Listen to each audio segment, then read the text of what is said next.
today's episode, we have episode 3 of our team-by-team fantasy football previews, where we go division by division to find each team's most relevant fantasy storylines. Today's divisions, the AFC East and North. If you've missed parts 1 and 2, you can see both episodes in our feed. And today's episode of the Progression to the Mean podcast is brought to you by Underdog Fantasy. Best Ball on Underdog Fantasy is the best and easiest way to play fantasy football.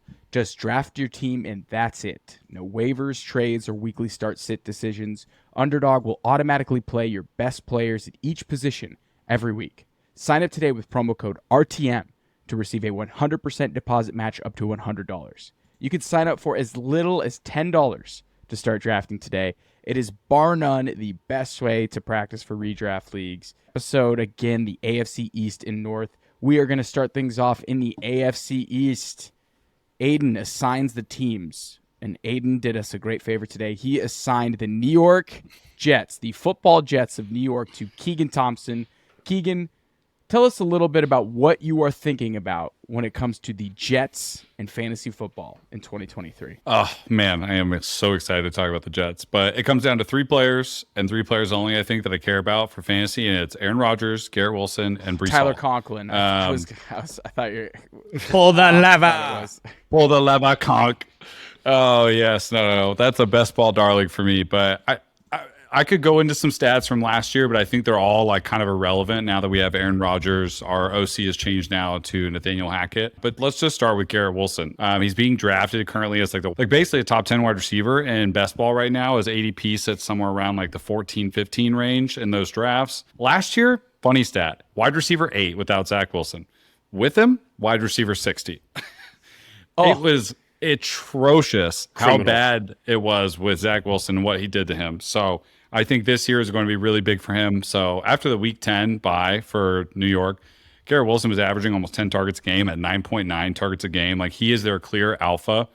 They have a like pretty healthy depth wide receiver room, but nobody that I think I'm scared of taking targets from him. Like, I'm not nervous about Corey Davis' involvement. I think Alan Lazard is like a fine fantasy player and like late round stuff, but they're not enough to scare me away from Garrett Wilson and his production this year. I think he has potential to finish as a wide receiver 1, and I would love to see that, but he's being priced as is already without being seen that. So my only thing with Garrett Wilson is hesitation for costs versus like end of year production. And is he going to hurt you a little bit? But I think right now, if I had to guess, he has no reason why he shouldn't be a wide receiver 1 in the year. And I'm super, super excited about it now that Aaron Rodgers is in town. The next thing is Breece Hall. How do we handle Breece Hall? How do we deal with it? Obviously coming off an ACL injury, but not all injuries are considered the same. I think when you think about running back injuries, we are hesitant to draft Breece Hall where he's going right now, or just as maybe your starting running back, especially for your 0 RB people or people that want to stack heavy wide receivers in best ball drafts because of him coming off an injury. But all signs point to him being ready week 1. I'm not really concerned about the injury, especially in maybe think like best ball, right? Like week 17 matters. You know, you want to get to the end of the year. Like those beginning couple weeks, you could probably take a loss on some Breece Hall lowered production. I'm not worried about Dusty Dalvin Cook signing if he does and taking away from Breece. I mean, we're talking about a guy who would probably be a top 5 fantasy pick had he played all year last year. And I think his range of outcomes is probably not top 5 this year, but he'll still be, I think, a top 10 running back in all formats. Among 52 running backs with 80 plus carries last year, Breece Hall ranked first in yards after contact per attempt, first in PFF's elusive rating, 21st in avoided tackles per attempt, and 4th in breakaway rate. I think that last stat is most important because he doesn't need a heavy workload to be an impactful fantasy running back, and he has game-breaking like breakaway speed and like home run hitting ability. Some other stats for him before we move on, but he was 7th in points per game and half PPR. And he's first among backs with at least 75 carries and yards per carry with 5.8. So the dude is a dog. Him and Garrett Wilson are going to eat this year. Woof, woof, woof, I'm not worried about Breece's injury at all. And I think Aaron Rodgers, no, at all. Aidan, you seem skeptical. I know that was a beautiful diatribe. Yeah. Breece is my darling. You know, I love Breece. I was moved. Get well, Breece. I think Breece could get back to what he was maybe towards the end of the season, but there's a lot of data that indicates that guys coming off an ACL injure their hamstrings or they overcompensate because of atrophy. Like, do you think that Breece is gonna live up to his round 3 ADP considering the injury he came off of? That's baked in. Round 3 is cheap for Breece Hall. Do I think he could? Yes, but in my opinion, like I'm really banging Breece Hall in 2024. What? It's just rare that like you come off of this injury and I'm banging the drum. You said just banging Breece Hall. Yeah, you're now banging Breece Hall in 2024. No, I'm banging the drum on Breece in 2024. It's just like I think it's a little ignorant for us to expect him to come off a torn ACL and look like the exact same running back, especially right away. So for that reason, like in most formats, in like best ball, I'm okay with him as like my second running back. As my running back one, like you must have a really big risk appetite because the range of outcomes could be quite wide, especially early in the season, like you mentioned, which could cost you a season. So I like him. I'm super high on him, but my only thing is the injury's baked in to his ADP right now. I agree. Like if you're drafting, especially if you are doing a redraft right now, like it's baked in. You know, like you're already considering that. Yeah. Josh Jacobs might threaten to sit out, and Josh Jacobs is getting drafted above Breece Hall. Yeah. I'm not saying Derrick Henry and Breece Hall are having the same seasons, but like they're about the same territory. Like, but would I rather have Breece Hall over, you know, maybe a Devonta Smith or something? In some cases, sure. You know, it depends on how your first 2 picks go. But if I've already drafted 2 wide receivers in best ball and I'm looking at Breece Hall on the board in 3rd round, I'm going to take him every time. You're swinging for upside there. I think I'll give you that, Keegan. I think I'm being a little more open to it. But I think Breece is somebody that as we get later into the offseason and we see his training camp participation, we get a better understanding if he'll be ready later in the offseason or ready for week 1. I think that's something that we like. It makes it much easier to click the Breece button, so to speak. Yeah. It's just rumors right now. Like he looks great. I'm like, how great? Yeah. How great does he actually look? He's cutting. I was going to say, outside of those 2, Shaun, there's not much for fantasy value on the Jets. You know, it's those 2 guys, and that's it. I think we might be sleeping on Rodgers, and I've been a little critical of Rodgers last season, but he's going so late in drafts, and he might have a lot to prove this season. So I'm curious to know if he kind of regains some of his form and finishes in the top 12. He's getting drafted, I think it's like QB 14, 15, 16 right now in underdog. So I'm curious to see where Rodgers lands at the end of the season.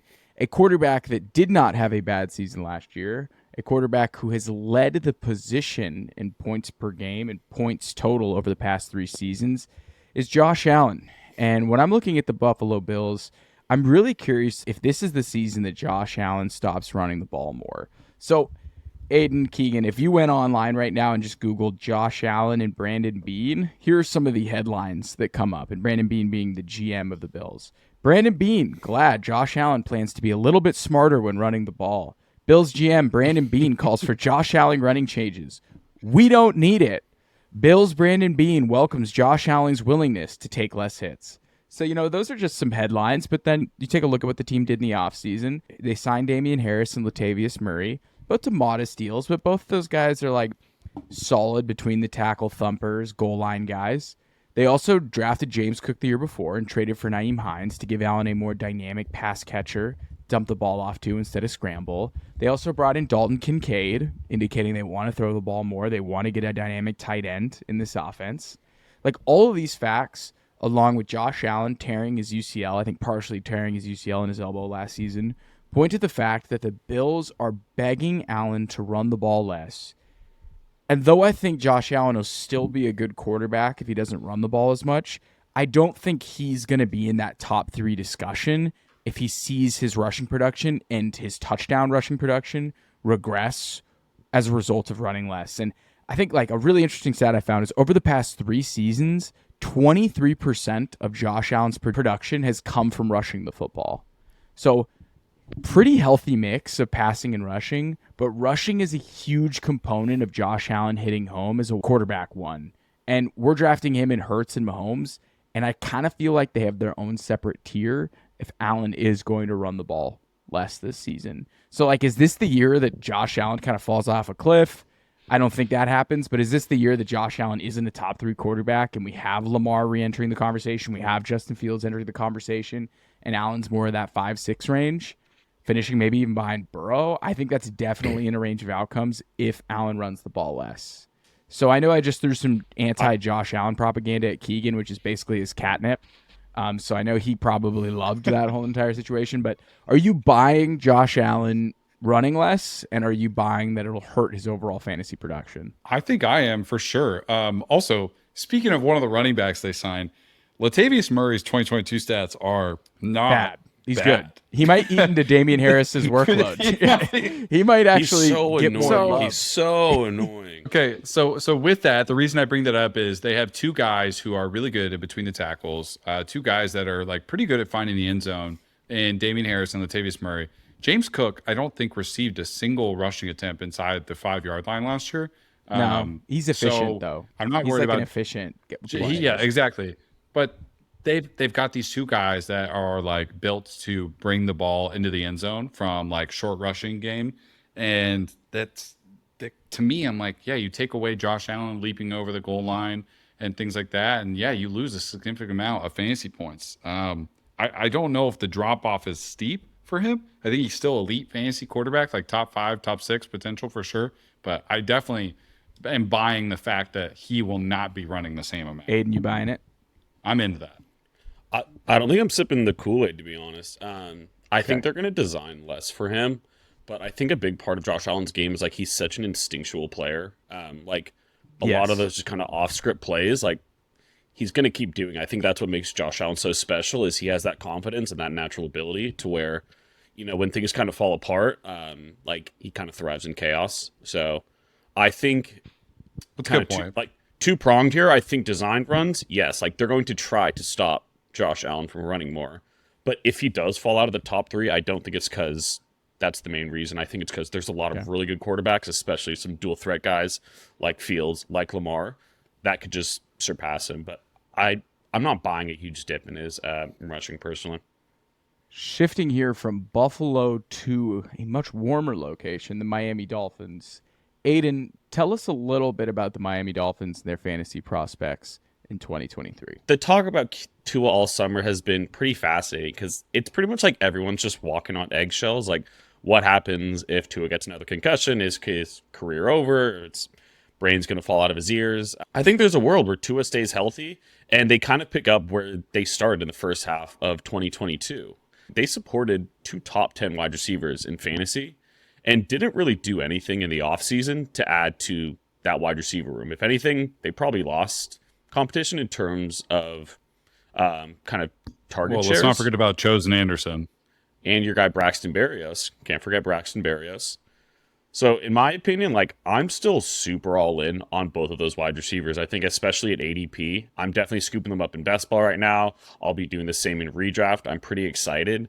Not to mention, if something does happen to Tua, they do have a much better insurance plan. It's obviously not Tua, but Mike White proved last year he is a serviceable NFL quarterback. So I think that is something to take into account this year. It's like, it's not just Tua or bust with this offense. There is something in place that I think gives you a bit more security when drafting these players. So I'm really in on the wide receivers. Tua's good value. I've got him as QB 13. Again, this shouldn't be your first quarterback. If maybe you're drafting a quarterback in like, you know, the 8 to 9, 10 range, maybe this is your second quarterback. But I like his value there, especially if he stays healthy. He was on pace for like a top 5 QB finish. It was really special Insane what he was pace. doing early on in the year. And then just to kind of wrap up the Dolphins here, I have no idea what to make of this running back room. There's just so many mouths to feed, and I can't stop thinking about the potential of Dalvin Cook making it even messier.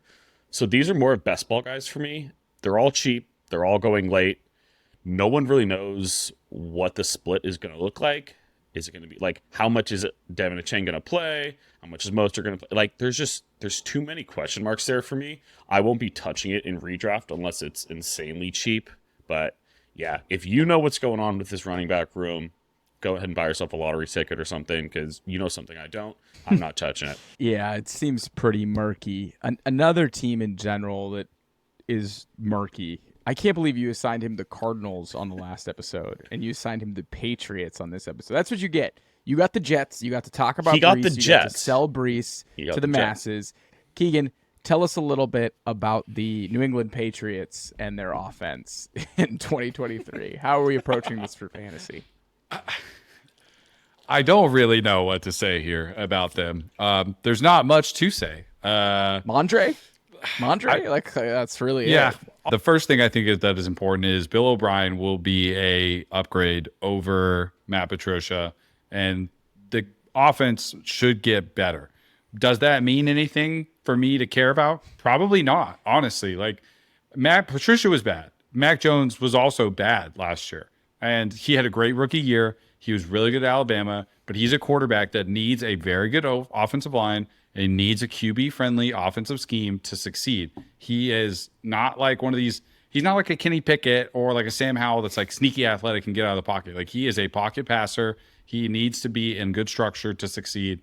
And I don't love the talent around him either. I think Juju is still battling some health issues, and maybe he's their wide receiver one. That's fine, and he's a good value and like pick 120 or something, but that doesn't mean I'm chasing after this in fantasy. Outside of Mac Jones and their wide receivers, Hunter Henry's a fun late round, like sprinkle and underdog best ball, but I'm not going to touch him in redraft. And then, of course, there's Ramondre Stevenson. I'm not going to go into the full write-up. I think maybe we should tweet this out, but that Noah More Parties write-up about Ramondre Stevenson and Pierre Strong and this offense that's going to happen was pretty intriguing to me. Bill O'Brien is definitely going to introduce what seems like to be a more like outside zone run scheme. And that's actually not really Ramondre's bread and butter. He's a much better between the gaps like runner, just statistically. To think that Ramondre is going to be this bell cow again, which I know Bill Belichick does not like, might be fool's gold. I think Ramondre's ADP right now is really confusing to me because I don't know if it'll just be the same role as last year. I feel like there's an opportunity for Pierre Strong to get involved. I've honestly, in the beginning of the offseason, I was kind of all in on Ramondre. They didn't really draft anybody. I don't know. This offense is not somebody that I really want a part of in fantasy this year. Even if Bill O'Brien is an upgrade, how much of an upgrade? I just don't think they have a good skill group. No. No, I don't think so either, Keegan. I don't think so either. Yeah, this is one of those. I'm trying to be nice about it, and I'm trying to be rational, but it's just not good. It's a no. That was awesome watching you talk about that. That was satisfying. I was in charge of that. Yeah. Outside of Mondre, it's dark. It's really, really dark. Like, there's a couple maybe like pop weeks from random guys, but they're gonna stink. They're going to stink, I think. And there's just this is one of the hardest divisions in football this year. They're going to be last place in that. I don't know how they're going to win games. They're win like 5 games. I'm good. Their defense is really good. No, I don't think Bill's on his way. Yeah. Belichick? He said no. No, I don't think Bill's on Brady his way. product? That man's going to be coaching the day before he dies. Like, that dude. What is Bill Belichick going to be doing if he's not coaching? A name to look out for, Pierre Strong. Back up to Ramondre Stevenson. I think that's a decent dart throw. There might be something there. Throw. If anything happens to Mondre, it would be more of a timeshare. But Pierre Strong, take a look at him. Take a gander. He looks pretty good when he got the rock.